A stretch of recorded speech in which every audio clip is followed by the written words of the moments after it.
మీ సంతాన కలను నిజం చేసుకునేందుకు ఈ రోజే 49 సంప్రదించండి 9390501418. తెలంగాణ ప్రభుత్వం చేయుత పింఛన్ల పథకానికి సంబంధించి కీలక నిర్ణయాలు తీసుకుంటోంది.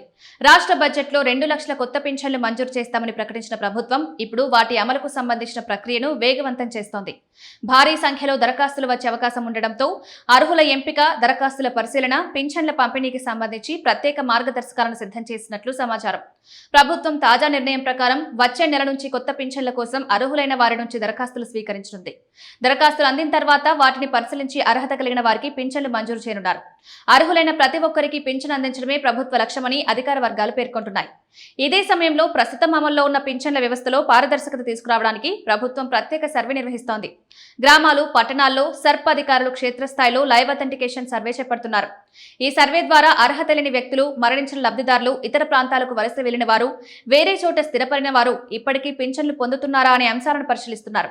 ప్రభుత్వానికి వచ్చిన ఫిర్యాదుల ప్రకారం కొంతమంది అర్హత లేకపోయినా పింఛన్లు పొందుతుండగా నిజంగా అర్హులైన వృద్ధులు, దివ్యాంగులు, ఒంటరి మహిళలు పింఛన్లు అందక ఇబ్బందులు పడుతున్నారు. దీంతో ప్రభుత్వం నిజమైన లబ్ధిదారులను గుర్తించి వారికి మాత్రమే ప్రయోజనాలు అందేలా చర్యలు చేపట్టింది. ప్రస్తుతం రాష్ట్రంలో సుమారు 42 లక్షల మంది పింఛన్లు పొందుతున్నారు.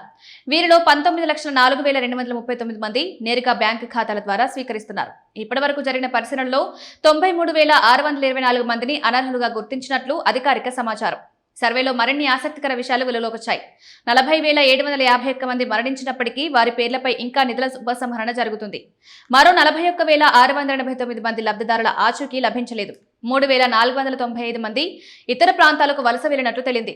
సుమారు 11,000 మంది ఆధార్ వివరాలు చెల్లుబాటు కాకపోయినా వారి ఖాతాల్లో పింఛన్ నిధులు జమవుతున్నట్లు గుర్తించారు. ఇప్పటి వరకు 15.95 లక్షల మంది లబ్ధిదారుల సర్వే పూర్తయిందని అధికారులు తెలిపారు. ఈ నెలాఖరు నాటికి 100% సర్వే పూర్తి చేయాలని ప్రభుత్వం లక్ష్యంగా పెట్టుకుంది. సర్వే ముగిసిన తర్వాత అర్హుల జాబితాను ఖరారు చేసి ఖాళీ అయిన స్థానాల్లో కొత్త లబ్ధిదారులను ఎంపిక చేసే అవకాశాలున్నాయి. ఇప్పటి వరకు కొంతమంది పోస్టాఫీసుల ద్వారా పింఛన్లు అందించగా ఇకపై అన్ని పింఛన్లను నేరుగా బ్యాంకు ఖాతాల్లో జమ చేయాలని ప్రభుత్వం నిర్ణయించింది. ఈ మేరకు ముఖ్యమంత్రి రేవంత్ రెడ్డి అధికారులకు స్పష్టమైన ఆదేశాలు జారీ చేశారు. సర్వే పూర్తయిన తర్వాత కొన్ని పింఛన్ల మంజూరు ప్రక్రియ ప్రారంభమయ్యే అవకాశం ఉండడంతో రాష్ట్ర వ్యాప్తంగా వృద్ధులు, దివ్యాంగులు, ఒంటరి మహిళలు తదితర అర్హులు ఆసక్తిగా ఎదురుచూస్తున్నారు.